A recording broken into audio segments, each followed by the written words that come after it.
Evening. It's day 25 of going sober for October. And it's just Derek Reynolds checking in again. Another pint of water down the old gullet. And I've got to say, I didn't think I could do it. But, I've reached my goal. I've reached my target. I've smashed my target in many ways, reminds me actually of the time. This was back early millennium. We had a target range. We had a target range at the wildlife sanctuary. Now,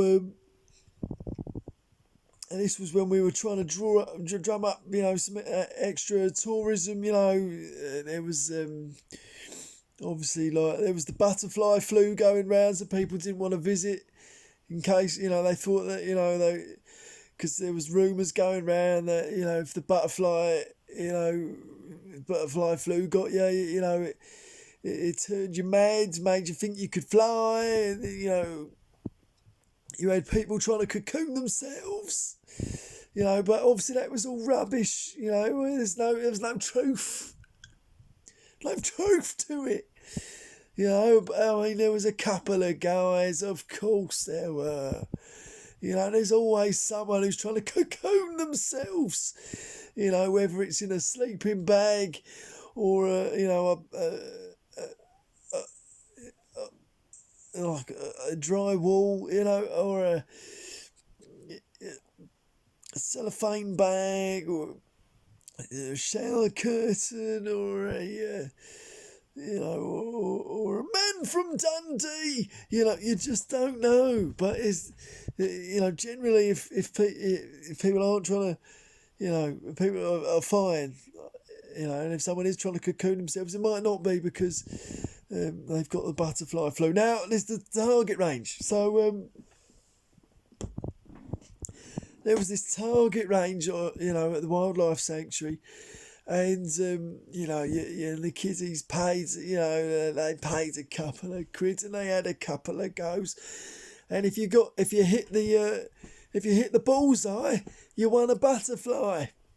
It was a bit like at the carnival where you won a goldfish.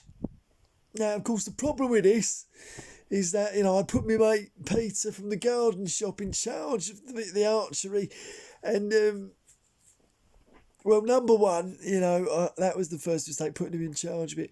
Number two, he was supposed to buy little plastic, arrows that just sort of suckered themselves onto the target, but what he bought real arrows, real crossbows in many ways, and that they went right through. They were causing havoc. People were scarpering, because it was interfering with the picnic area, because it was right next to the picnic area, and a lot of the kids, they weren't very clever shots, especially after they'd had a few rum and cokes, which were freely available, because originally we weren't going to have it, for the kids to be doing the archery. It was meant to be the adults, but we didn't take away the rum and coke and the arrow, so no one died. But the second or third problem is that Peter had been putting the butterflies in bags, because that's what you did with the goldfish. You put them in a bag. All right. Now, okay, it's bad enough putting a butterfly in a bag, when it needs air to breathe, but also filling it with water as well. That weren't too clever. So you had a lot of upset kids, a lot of upset families with spoiled picnics, and I mean, we just put it down to the butterfly flu. We said, yeah, there's been an outbreak, close the park for a couple of days. And that's what we did. So thank you very much to everyone who's donated to Sober October. Only just over a week to go, and then Then I'll be back on the booze. Nah, joking, joking. No, I mean, I'll have a tipple. I'll have a tipple to celebrate. But you know, just stay healthy. Keep drinking water. I'm gonna have a sip now. Beautiful, beautiful. That's been sitting in a saucepan outside all day. It was hailing earlier. I let the hail come down. I collected it and let it defrost. Yeah, it was beautiful, beautiful. Once it turns into water, oh, lovely.